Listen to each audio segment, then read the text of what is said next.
नमस्कार, आप देख रहे हैं सीधा संवाद और मैं हूं आपके साथ आरेंद्र। आज इस कार्यक्रम में हमारे साथ मौजूद हैं प्रधानमंत्री कार्यालय में राज्य मंत्री के साथ साथ तमाम अन्य मंत्रालयों में भी महत्वपूर्ण जिम्मेदारियों का निर्वहन कर रहे हैं डॉक्टर जितेंद्र सिंह जी। सर, बहुत स्वागत है दूरदर्शन न्यूज़ पे। डॉक्टर जितेंद्र सिंह जम्मू कश्मीर से सांसद हैं और लंबे समय से सार्वजनिक जीवन में वहाँ पर अपनी सेवाएं देते रहे हैं। अगर बात जम्मू कश्मीर के हाल फिलहाल की बात की जाए तो तमाम वजहों से राज्य सुर्खियों में रहा है। पाकिस्तान की ओर से सीमावर्ती इलाकों में जो नापाक हरकतें रही हैं, राज्य में जिस प्रकार से बीते समय में कुछ आंतरिक माहौल में अशांति देखने को मिली है, साथ ही साथ लगातार जो कोशिश है 2014 के सैलाब के बाद से वहाँ पे विकास की गतिविधियों को आगे बढ़ावा देने के लिए, तो किस तरह से चीज़ें वहाँ पे करवट लेती नजर आ रही हैं, इसी मुद्दे पे हम बात करेंगे डॉक्टर जितेंद्र सिंह जी से। सर, सबसे पहले तो यही बात कि किस तरीके से जो सीमावर्ती इलाके हैं वहाँ पे हालात इस वक्त देखने को मिल रहे हैं। नहीं, निश्चय ही जैसे आपने कहा कि स्थिति तो चिंताजनक है ही है, परंतु पिछले कुछ एक दिनों से प्रशासन की ओर से और केंद्र एवं प्रदेश सरकार दोनों के समन्वय से और साथ ही साथ बीएसएफ और अन्य सुरक्षा एजेंसियों के सहयोग से काफ़ी हद तक वहाँ पर जो सिविलियन कैजुअल्टीज़ आरंभ में पाई गई उन पर काबू पा लिया गया, क्योंकि आम सिविलियन पॉपुलेशन को वहाँ से हटा करके दूसरी सुरक्षित जगहों पे ले जाने की प्रक्रिया तुरंत आरंभ हो गई थी और लगभग अब वो संपन्न हो चुकी है। लेकिन सबसे बड़ी बात जो उत्साहजनक ये है कि जो सीमावर्ती क्षेत्र में रहने वाले लोग हैं, भले ही उनको नुकसान हो रहा है, क्षति पहुंच रही है, कैजुअल्टीज़ भी हुई हैं सिविलियन पॉपुलेशन की, और दिन रात उन्हें गोलीबारी का सामना भी करना पड़ रहा है, परंतु उसके बावजूद भी उनका हौसला बहुत बुलंद है और मनोबल इतने ऊंचे स्तर का है कि यदि आप उनसे पूछें उनका हाल तो तुरंत तो ये उत्तर मिलता है कि आप हमारी चिंता ना करें, आप एक बार दुश्मन का मुंह तोड़ जवाब दे करके उसके साथ हिसाब चुकता कर दें, हम अपनी चिंता स्वयं कर लेंगे। तो मैं समझता हूँ कि जहाँ सीमावर्ती क्षेत्र में रहने वाले गरीब गाँव के लोगों का इतने ऊंचे स्तर का मनोबल हो, आत्मविश्वास हो, उस देश को कभी कोई क्षति नहीं पहुँच सकती, हानि नहीं पहुँच सकती। और साथ ही साथ इसमें ये भी जोड़ दूँ कि जो वहाँ पर हमारे सैनिकों के और सेना और अर्धसेना बलों के जवान तैनात हैं, उनका मनोबल भी उतना ही। हम दीपावली के अवसर पर 2 दिन उनके साथ रहे और मैंने ये स्वयं कहा सेना के जवानों से और बीएसएफ के जवानों से कि हम आए तो थे आपका मनोबल बढ़ाने के लिए, परंतु यहाँ आकर के ऐसा लगा कि आपसे मिलकर हमारा मनोबल बढ़ गया जी। क्योंकि जिस प्रकार से वो उन्होंने हमारे साथ दीपावली की बधाइयाँ भी एक दूसरे के साथ साझा की और फिर कहा कि हम तो ये गर्व महसूस करते हैं, हमारा तो बहुत अच्छा ये सौभाग्य है और किस्मत है कि हम देश की रक्षा की जिम्मेवारी और दायित्व निभा रहे हैं जी। तो मुझे लगता है कि जहाँ एक और सैनिक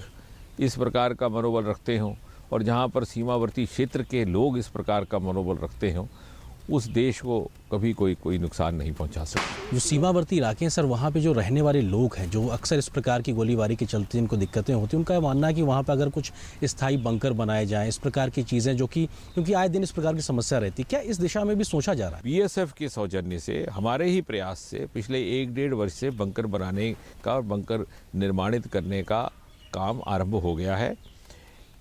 हमने इसके लिए सबसे पहले आवाज़ उठाई थी, क्योंकि मेरे क्षेत्र के साथ इंटरनेशनल बॉर्डर का हिस्सा लगता है और जो दूसरा चुनावी क्षेत्र है बगल वाला, उसमें एलओसी है।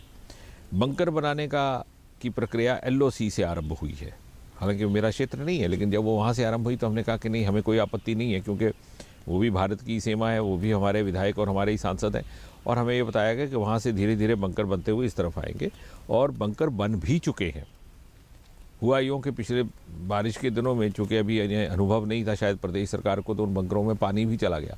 अब बंकर है तो तभी तो पानी गया, और हमारे विरोधी कहते हैं बंकर है ही नहीं। मैंने उनको आमंत्रित किया कि आप आइए, चित्र उनको दिखाए, मगर अब चूँकि वो ना मानने की ज़िद पर है तो वो आकर देखें बंकर बने। हाँ, उसमें केवल संशोधन की बात यह है कि अभी जैसे 4-5 दिन पहले भी मैं वहाँ था, वहाँ के लोगों ने कुछ हमें सुझाव दिए। हमने पहले आधुनिक किस्म के बंकर बनाने का एक क्रम आरंभ किया था, बीएसएफ ने ही सहयोग दिया, कि जिसमें रसोई गैस का भी प्रावधान रहेगा और अन्य सुविधाएं, एमिनिटीज़ भी रहेंगी, ताकि यदि कोई ऐसी स्थिति बन जाए कि बहुत लंबे समय तक बंकर में रहना पड़े तो उसके लिए भी वहाँ प्रावधान रहे।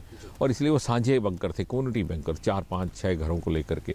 लेकिन वहाँ के लोगों का ये कहना है कि हमें इस प्रकार के बंकर की तुलना में हमारी प्राथमिकता ये है कि घर के अंदर हो, भले ही छोटा हो, ताकि हमें दूर ना जाना पड़े, तो गोली से हम बच सकते हैं। महिला शौचालय निर्माणित करने का कार्य सीमावर्ती क्षेत्र से होना चाहिए।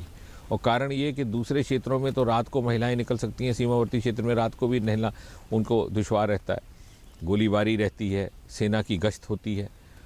और सरकार की ओर से भी वो काम शुरू हुआ, लेकिन उसमें थोड़ा विलंब हुआ।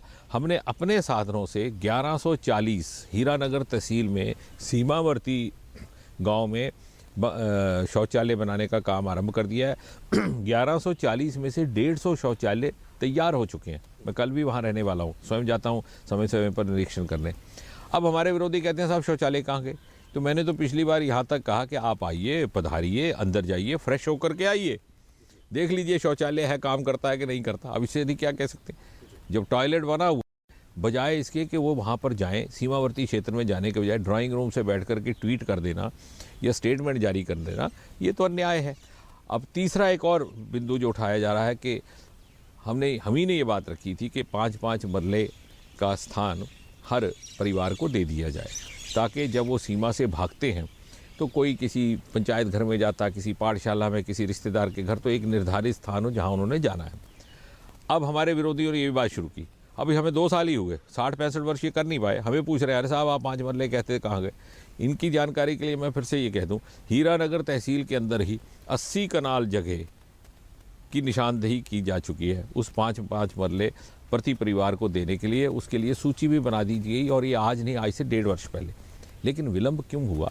क्योंकि ये बीच में एक विषय आया जिसका उत्तर हमारे पास भी नहीं था, कुछ डिफेंस की ओर से, कुछ होम मंत्रालय की ओर से। उसमें 2 उन्होंने एक अपनी एप्रीहेंशन जाहिर की। एक तो ये कि मान लीजिए कल को सभी लोग यहाँ आ जाएं तो बॉर्डर खाली हो जाएगा। दूसरा ये कि कल कोई और किसी को बेच दें। तो उन्होंने कहा कि क्या ऐसा हो सकता है क्या कि हम ये 5-5 मरले अलॉटमेंट ना करते हुए सरकार की ओर से कुछ हटमेंट्स बनाएं? तो ये बात वहाँ पर रुकी हुई है। हमने कहा कि साहब आप इस बात पर अपना निर्णय ले लीजिए, जो भी न्यायपूर्वक रैशनल निर्णय हो। अलबत्ता वो 80 कनाल जगह की फाइल जम्मू कश्मीर प्रदेश के रेवेन्यू डिपार्टमेंट में पड़ी हुई है। हमारे विरोधी चाहें तो जा सकते हैं, RTI लगा सकते हैं। तो कुल मिलाकर के तरीके सीमावर्ती पे कई चीज़ों को काम चल रहा है, लेकिन मेरा कहने का तात्पर्य ये था कि इन 2 वर्ष के भीतर वो काम हुआ है जिसको करने में सामान्यतः भी 10 वर्ष लगते, और जिसको 65 वर्ष में किसी ने ध्यान नहीं दिया था। सर, आपको लगता है कि सर्जिकल स्ट्राइक के बाद से पाकिस्तान की जो आतंकवादी गतिविधियों को बढ़ावा देने की जो कोशिशें, मंसूबे रहते थे, उसमें किस प्रकार का एक बदलाव देखने को मिल रहा है? देखिए, एक बात तो बड़ी स्पष्ट है, सर्जिकल स्ट्राइक से पहले भी थी और अब भी है। और लोगों का ये मानना है जो सीमावर्ती क्षेत्र में रहते हैं कि जिस प्रकार की जवाबी कार्रवाई वर्तमान सरकार के चलते हुई है, ऐसी कई दशकों में, कई वर्षों में देखने को नहीं मिली। और सेना और अर्धसेना बल भी पूरी तरह से जवाब दे रहे हैं। और सर्जिकल स्ट्राइक के बाद, जैसा आपने कहा, निश्चय ही बौखलाहट का होना तो स्वाभाविक ही था। और पाकिस्तान की कुछ परिस्थितियां ऐसी हैं, राजनीतिक परिस्थितियां भी ऐसी हैं, वहाँ पर चेंज ऑफ गार्ड हो रहा है सेना में, वो भी है। और बहुत बड़ी बात यह है कि पाकिस्तान सन 1947 से लेकर के अभी तक ये बात हजम नहीं कर पाया, इस बात से समझौता ही नहीं कर पाया कि जम्मू कश्मीर भारत का एक अंग है। और इसी विषय को लेकर के वो चुनाव भी लड़ते हैं, इसी विषय को लेकर के अपनी सत्ता भी बनाए रखते हैं। तो निश्चय ही, और जो उनको सर्जिकल स्ट्राइक्स के द्वारा क्षति उठानी पड़ी है, और आरंभ में तो ये हुआ कि चूँकि आतंकवादियों का मरना हुआ वहाँ पर, तो ये भी नहीं कह सकते थे क्योंकि वो डिनायल मोड में थे कि आतंकवादी हमारे हैं ही नहीं, तो वो कहने के लायक भी नहीं रहे और क्षति भी पहुंची। तो निश्चय ही पाकिस्तान का जितना नुकसान हुआ है वो कई गुना अधिक भारत की तुलना में हुआ है। जी, आपको लगता है कि पाकिस्तान की हम जिक्र कर रहे हैं तो बलूचिस्तान जैसे जो इलाके हैं जहां पे मानवाधिकारों के उल्लंघन की आए दिन खबरें, क्या आपको तस्वीरें सामने आने लगी? आपको लगता है कि पाकिस्तान पे खुद अपना घर नहीं संभल रहा? इस प्रकार की हरकतों के बाद में जब उसका पूरा चित्र दुनिया भर के पटल पे सामने आ गया तो दुनिया भर में एक तरीके से पाकिस्तान अलग थलग पड़ता जा रहा है। मानव अधिकारों का हनन यदि कहीं हो रहा है सबसे अधिक, तो वो उन क्षेत्रों में हो रहा है जो जायज़ अथवा नाजायज़ तौर पर पाकिस्तान के कब्ज़े के हैं। भले ही वो बलूचिस्तान है, भले ही वो पाक अधिकृत जम्मू कश्मीर है, भले ही वो गिलगित बाल्तिस्तान है। और दूसरा भाग ये कि कई बार ये भी कहा गया कि साहब हमने बलूचिस्तान की बात क्यों उठाई, ये पाकिस्तान का आंतरिक विषय था। और अक्सर ये प्रश्न मेरे से किया गया क्योंकि मेरा सीमावर्ती क्षेत्र से भी संबंध था। तो मैं उसका एक ही उत्तर देता रहा हूँ सदा कि ये मात्र आंतरिक विषय नहीं है, ये हमारी सुरक्षा का विषय है। जैसे आपके पड़ोस में आग लगी हो तो उसकी चिंगारी आपके ऊपर भी गिर सकती है। अंग्रेजी में कहावत है, you can not build a heaven inside and leave a hell outside. यदि आप अंदर आलीशान महल बना दें और पास में झोपड़पट्टी रहे या वहाँ पर सदा उपद्रव होता रहे तो कहीं ना कहीं उसका आप पर भी प्रभाव पड़ेगा। इसलिए सुरक्षा की दृष्टि से ये हमारा दायित्व भी है और हमारा अधिकार भी है कि हम ये सुनिश्चित करें कि हमारे पड़ोस में शांति है, वहाँ पर लोगों को बेचैनी नहीं है, वहाँ मानव अधिकारों का उल्लंघन नहीं हो रहा। और इसलिए बलूचिस्तान की चिंता करना भारत का एक दायित्व और अधिकार है। जी, आपको लगता है कि पाक अधिकृत जो कश्मीर है उसको लेके आपका भी बयान आया कि एक तरीके से अनफिनिश्ड एजेंडा है, अभी बहुत कुछ चीज़ें हैं, किस प्रकार की चीज़ें आपके जहन में है एक सरकार के नाते देशवासियों को आप कहना चाहिए? नहीं, देखिए, मेरे से ये पूछा गया कि पाकिस्तान के शायद प्रधानमंत्री या वहाँ के किसी नेता ने कहा कि अभी पाकिस्तान का कश्मीर को लेकर के भारत और पाकिस्तान के बीच अनफिनिश्ड एजेंडा है। तो मैंने कहा हाँ, बिल्कुल ठीक कहा उन्होंने। अनफिनिश्ड एजेंडा ये है कि जो उनके नाजायज़ कब्जे वाला जम्मू कश्मीर है उसको उनसे मुक्त करा के भारतीय गणराज्य का हिस्सा बनाना है। और जहाँ तक सरकार का संबंध है, राजनीतिक लकीरों से ऊपर उठ करके ये ऑन रिकॉर्ड है, 1994 में भारतीय संसद ने सर्वसम्मति से एक प्रस्ताव पारित किया जिसमें भाजपा, कांग्रेस सभी दलों ने सर्वसम्मति से अपना जिसका अनुमोदन किया, जिसके तहत जिसके अनुसार भारत और पाकिस्तान के बीच जम्मू कश्मीर को लेकर के यदि कोई विषय है तो वो मात्र ये कि किस प्रकार पाकिस्तान के अधिकृत या पाकिस्तान के कब्जे वाले गैर कानूनी जम्मू कश्मीर को वहाँ से मुक्त करवा के भारतीय गणराज्य में शामिल किया जाए। तो ये मात्र इतना विषय है, इसके अतिरिक्त हम कोई विषय मानते नहीं और ना ही कोई है।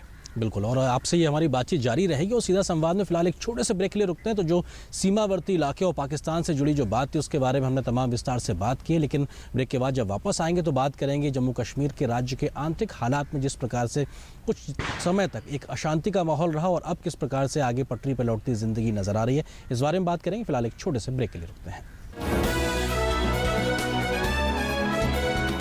प्रकाश सूर्या, जीवन भर साथ का वादा, दमदार मजबूती की मिसाल। प्रकाश सूर्या GI पाइप्स, चले सालों साल। गरम पकौड़े रह गए, छोटा कोई काम नहीं जो लगन से करे वो पूरा। बड़े बड़े सपने हो पूरे, कोई न रहे अधूरा। जो भी कर जी जान से कर, खुशियां भी होगी बारिश। जीवन के सफर में जी जान लगा देने वालों का फोन जीवी। अब ना होगा KYC का झंझट और ना मार्जिन पेमेंट का। और टैक्स भी नहीं देना पड़ेगा। और ना हमारा नाम कहीं पे आएगा। इसे कहते हैं डब्बा ट्रेडिंग। इसी को कहते हैं डब्बा। डब्बा गुल, क्योंकि ताली कभी एक हाथ से नहीं बजती, इसलिए डब्बा ट्रेडिंग करना या करवाना दोनों ही कानूनन अपराध हैं। सिर्फ सेबी रिकॉग्नाइज्ड स्टॉक एक्सचेंज पे ही ट्रेडिंग कीजिए। सेबी, हर इन्वेस्टर की ताकत। बचपन से ही मुझे पता था I was a born leader, और इस बात का एहसास दिलाया मेरी पहली जॉब ने। वो सब सिखाया जो कोई और नौकरी नहीं सिखा सकती। Man management, time management, crisis management, सब कुछ। पहले ही दिन से मैं टीम को लीड कर रहा था और जितने साल मैंने बिताए उससे कई ज्यादा एक्सपीरियंस मिला मुझे। और सबसे अच्छी बात, my first job made my second career possible. हम है भारत के सबसे एक्साइटिंग वर्कप्लेस और हम दे रहे हैं आपको एक ऑफर। भारतीय सेना, आम नहीं ये जिंदगी। अब मैं अपने लाइफ की सबसे बड़ी मूवमेंट लीड करने जा रहा हूँ जो इंडिया के लिए बहुत जरूरी है। आपको खड़ा होना पड़ेगा मेरे साथ टीम स्वच्छ भारत मिशन का हिस्सा बनकर, और हम सब मिलकर एक ऐसा इंडिया बनाएंगे जहाँ हर कोई टॉयलेट यूज करता हो, क्योंकि जब सब टॉयलेट यूज करेंगे तो सब प्रोग्रेस करेंगे।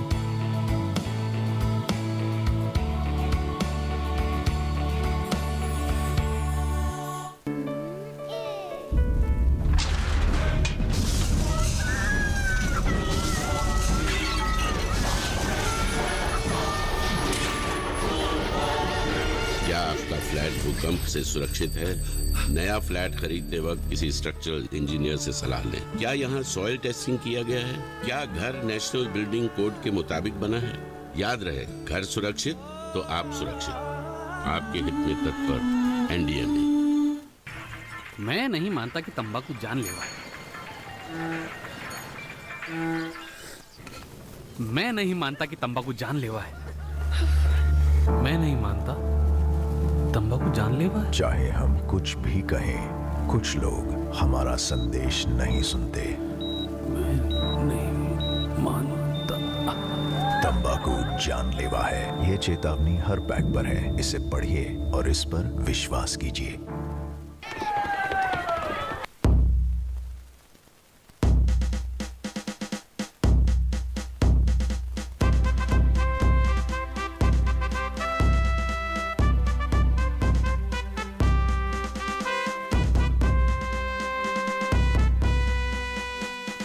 कल से तू काम करने नहीं, पढ़ाई करने जाएगा। चंद सिक्कों के लिए इन मासूम कंधों पर बोझ न डालें। ये देश का भविष्य है, इन्हें मजबूत बनाएं। और इस छोटे से ब्रेक के बाद आप सभी का स्वागत है। आप देख रहे हैं सीधा संवाद और आज हम बात कर रहे हैं डॉक्टर जितेंद्र सिंह से। डॉक्टर जितेंद्र सिंह तमाम महकमों की जिम्मेदारी तो संभाल ही रहे हैं, लेकिन जम्मू कश्मीर राज्य से उनका लंबा वास्ता रहा है। सर, अभी हमने ब्रेक से पहले बात की सीमावर्ती इलाकों के बारे में, लेकिन अगर हम बात करें राज्य के आंतरिक हालात को, बीते समय हमने देखा किस प्रकार से कुछ इलाकों में कर्फ्यू भी रहा, अशांत माहौल देखने को मिला। अभी वर्तमान में किस प्रकार का हालात और कैसे चीज़ें ज़िंदगी फिर से पटरी पर लौटती नजर आ रही है? नहीं, जैसे आपने ठीक कहा कि 2-3 मास से वहाँ पर परिस्थितियाँ थोड़ी सी चिंताजनक रहीं। अब धीरे धीरे स्थितियां सामान्य हो रही हैं, लेकिन मैं समझता हूं कि सबसे बड़ी जो संतोषजनक बात है वो ये कि वहाँ के आम नागरिक को अब समझ में आने लग गया कि कुछ एक लोग अपनी राजनीति के चलते उनको बहलावे में रखते हैं या उन्हें गुमराह करते हैं। और शायद उसी का ये एक परिणाम था कि अभी अगले ही दिन छोटे बच्चों ने और उनके माता पिता ने सड़कों पे आकर के प्रदर्शन किया कि हमारे स्कूल और हमारे शिक्षा संस्थान खोले जाएं ताकि हमारा एकेडमिक साल ज़ाया ना जाए। तो इस प्रकार की जागरूकता अब वहाँ के आम नागरिक में आ गई है और विशेषकर कश्मीर का युवा वो देख रहा है, आजकल इंटरनेट का युग है, वो देख रहा है कि मोदी सरकार के चलते इतनी अद्भुत योजनाएं युवाओं को लेकर के लाई गई हैं। भले ही वो स्टार्टअप है, भले ही वो मुद्रा योजना है, और उसका लाभ देश भर के युवाओं को मिल रहा है। और निश्चय ही कश्मीर का साधारण युवा कदापि ये नहीं चाहेगा कि वो अपने आप को इस अद्भुत युग के अद्भुत लाभ से वंचित रखे, और इसलिए वो भारत की मुख्य धारा का हिस्सा बन करके प्रधानमंत्री मोदी के नेतृत्व की इस विकास यात्रा में पूरी तरह शामिल होकर के उसका लाभ उठाना चाहता है। आपको क्या लगता है कि किस प्रकार से एक बदला हुआ पैटर्न देखने को मिला, क्योंकि अब स्कूलों को जलाया जा रहा है, इस प्रकार की चीज़ें पहले बहुत ज़्यादा देखने सुनने में नहीं मिलती थी। किस प्रकार के ये कोशिश आप इसको देख रहे हैं? किस देखिए, हम हमेशा ये कहते थे कि आतंकवाद का सहारा लेकर के यदि राजनीति बढ़ाने की योजना बनाई जाए तो कभी सफल नहीं रहती, क्योंकि जो आतंकवाद के सहारे से राजनीति अपनी बढ़ाने का प्रयास करेगा, देर सवेर आतंकवाद उसे ही ले डूबेगा। परंतु अब ये बात लोगों ने सिद्ध कर दिखाई और ये लोग बेनकाब भी हो गए। पहले ये पत्थरबाजी पर चले और युवाओं को पत्थरबाजी पर उकसाया और ये कहा कि ये एक बहुत बड़ा तथाकथित जहाद है, आज़ादी का जंग है, इसमें आप अपने प्राणों की आहुति देंगे तो सीधे जन्नत में, स्वर्ग में जाएंगे। और तब ये बात खुल कर के आई कि साहब अपने बच्चों को तो इन्होंने दिल्ली, मुंबई, पुणे और विदेश में भेज रखा है सुरक्षित जगहों पर, और दूसरे के बच्चों को तो मैंने उस समय भी कहा था कि क्या ही अच्छा हो, ये उदाहरण स्थापित करने के लिए हर प्रत्येक इस प्रकार का नेता अपने परिवार से कम एक बच्चा तो भेंट करे पत्थरबाजी के लिए। तो वो नहीं हुआ और अब धीरे धीरे वहाँ के युवा ये बात कहने लगे। जब हम कहते थे आरंभ में तो हमें कहा जाता था कि साहब नहीं, ऐसी बात कहने से यहाँ माहौल बिगड़ता है। अब लोग, हर व्यक्ति के ज़बान पर ये बात है। और अब जो स्कूल वाली बात हुई, और एक मैं समझता हूँ कि अच्छा क्या हुआ कि इस दौरान इन नेताओं के बच्चों का भी शोध हो गया, रिसर्च हो गई कौन कहाँ है। तो ये जब वो तमाम चीज़ें आ गई और जब ये स्कूलों वाली बात आई तो कुछ मीडिया के मित्रों ने, कुछ दूसरे लोगों ने पूरी रिसर्च कर डाली, किस नेता का बेचा कहाँ है। कोई फ्लैट लेकर के लंदन में पढ़ाई कर रहा है, कोई फ्लैट लेकर के बेंगलुरु में, कोई फ्लैट लेके पुणे में। अरे भैया, अपने बच्चों को आपने देश और विदेश के बेहतरीन शिक्षा संस्थानों में भर्ती करवाया है, और गरीब से गरीब का बच्चा जो मात्र एक सरकारी स्कूल पर निर्भर होता है, उस स्कूल को आपने जला दिया।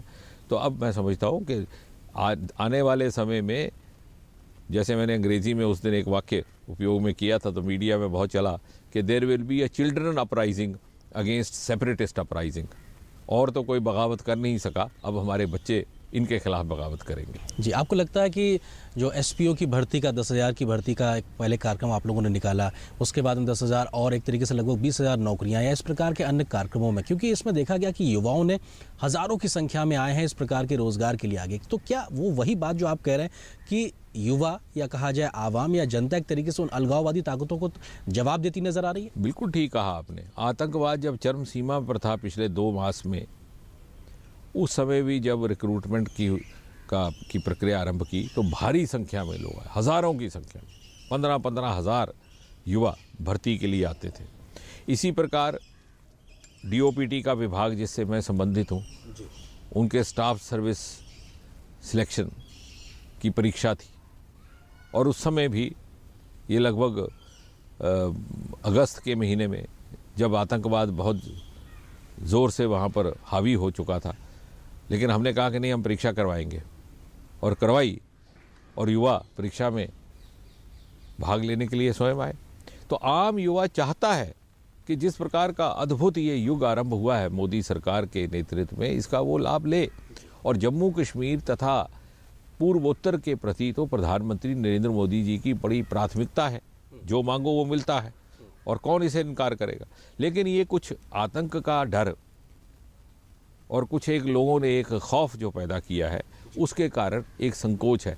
परंतु इस घटनाक्रम 2-3 महीने के बाद ये बात सामने आई कि ये अभी संकोच भी जाता रहा और धीरे धीरे लोग गलियों सड़कों पर आकर के कहने लगे कि हमारे स्कूल बंद ना करवाए जाए। जी, आपको लगता है कि सितंबर 2014 में जब सैलाब आया वहाँ पे राज्य में, उसके बाद से प्रधानमंत्री मोदी की संवेदनशीलता को हर एक व्यक्ति ने देखा, किस प्रकार से तात्कालिक राहत पहुँचाने की कोशिश की गई और लॉन्ग टर्म प्रोग्राम भी 80,000 करोड़ रुपये का जो कार्यक्रम है, कैसे वो ज़मीन पर उतर पा रहा है?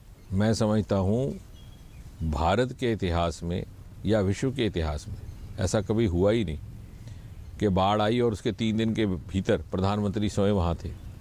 और एक ऐसे समय में जब सारा शहर पानी में डूबा हुआ था, उनका प्रशासन पानी में डूब चुका था, मंत्रीगण उनके भाग निकले थे तत्कालीन सरकार के, उनके प्रमुख अधिकारी एडमिनिस्ट्रेशन के वहाँ से अलग स्थानों पर चले गए थे, सेक्रेटरीट पानी में डूबा हुआ था, प्रधानमंत्री स्वयं वहाँ गए, व्यवस्था स्थापित की, अधिकारी वहाँ से तैनात किए, दिल्ली से अधिकारी भेजे, हम लोग स्वयं वहाँ रहे काफ़ी दिनों तक।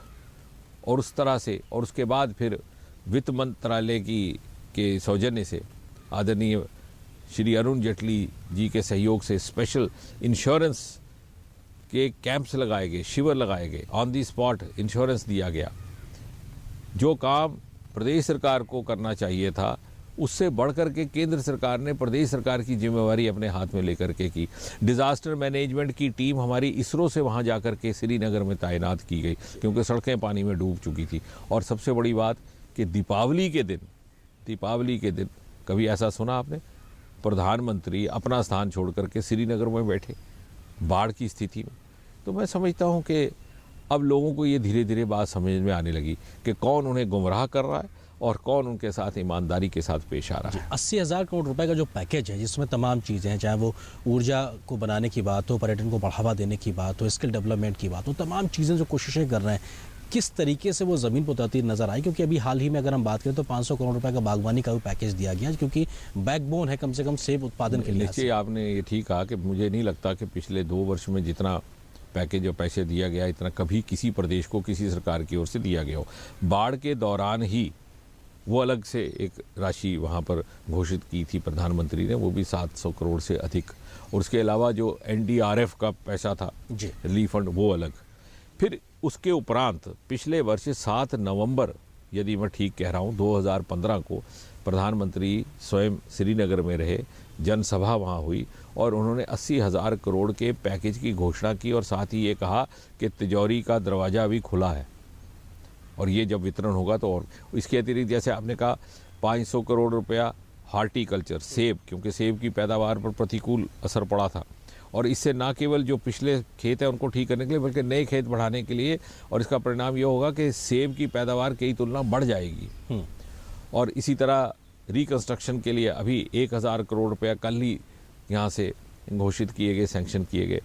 और मैं समझता हूँ रिफ्यूजीज़ के लिए 2000 करोड़ का पाक अधिकृत जम्मू कश्मीर के लिए यहाँ पे रखा गया था पैकेज इस 80,000 में। अब किन्हीं कारणों से प्रदेश वो वितरित नहीं कर पाया और अब शायद केंद्र की ओर से सीधा सीधा किया जाएगा।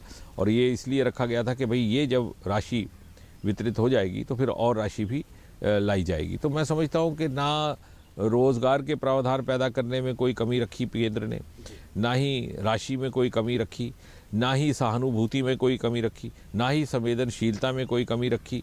और व्यक्तिगत तौर पर पिछले 1 या 8-10 महीने के भीतर मैं स्वयं, जहां मैं पूर्वोत्तर की जिम्मेवारी मेरे पास थी, तो प्रधानमंत्री जी की प्रेरणा से हमने वहां एक प्रक्रिया आरंभ की कि प्रत्येक पखवाड़े में 15 दिन में 8 मंत्री पूर्वोत्तर रहेंगे, अर्थात 1 मंत्री 1 प्रदेश में। और उसी से प्रेरित होकर के पिछले 7-8 मास में मैं स्वयं कम से कम 6 मंत्रियों के हमरा जम्मू कश्मीर गया हूँ। जी, एक आखिरी सवाल आपसे छोटा सा जवाब चाहेंगे। पीएम मोदी भी इस बात को कहते हैं और वाजपेयी जी ने भी लगातार इस बात को कहा कि कश्मीर में कश्मीरियत, इंसानियत, जमहूरियत के रास्ते पे आगे बढ़ के चीज़ें चली जाएंगी, जिस पे आपकी सरकार भी काम करती नजर आ रही। किस प्रकार के और बड़े कदम आने वाले समय में हम देख पाएंगे मोदी सरकार, राज्य सरकार के सहयोग से राज्य में? नहीं, देखिए, इसमें तो कोई संदेह नहीं कि प्रजातंत्र में तो विश्वास है ही है, इस सरकार का भी है, जिस संगठन से मेरा संबंध है उसका भी है। ये इसी संगठन में संभव है कि ज़मीन से उठ कर के कोई व्यक्ति प्रधानमंत्री बन सकता है, ज़मीन से उठकर कोई व्यक्ति मंत्री बन सकता है। यदि मेरे जैसा साधारण कार्यकर्ता किसी और दल में होता तो ये भी मौका ना मिलता सेवा का। तो इसलिए प्रजातंत्र में तो हमारा विश्वास हमारे संस्कारों में लिखा है और यही हम हर जगह स्थापित करने का प्रयास कर रहे हैं, संकल्पित भी है, जम्मू कश्मीर में भी रहेगा। लेकिन साथ ही साथ ये बात स्पष्ट हो जाए कि आतंकवाद को लेकर के कोई समझौता नहीं है। Zero tolerance for terrorism. यदि आतंकवाद के साए में आपने प्रजातंत्र को चलाना है तो वो प्रजातंत्र पूरी तरह से स्वतंत्र नहीं होगा। इसलिए हम उस बात के लिए प्रतिबद्ध हैं कि हम सच्चा प्रजातंत्र वहाँ पर स्थापित कर सकें और साथ ही साथ विकास हमारा मुख्य मुद्दा है। विकास, विकास और विकास। तो ये थे डॉक्टर जितेंद्र सिंह, जिनका साफ तौर पे कहना है कि आतंकवाद के मुद्दे पर किसी भी प्रकार का समझौता नहीं होगा, लेकिन विकास की धारा को बहाने की जो कोशिश की गई है जम्मू कश्मीर में, उसमें भी कोई व्यवधान नहीं आने दिया जाएगा। सर, बहुत शुक्रिया अपना कीमती वक्त हमारे साथ साझा करने के लिए। तो फिलहाल आज सीधा संवाद में इतना ही। अगले सप्ताह फिर किसी और शख्सियत के साथ फिर होगी आपसे मुलाकात। नमस्कार।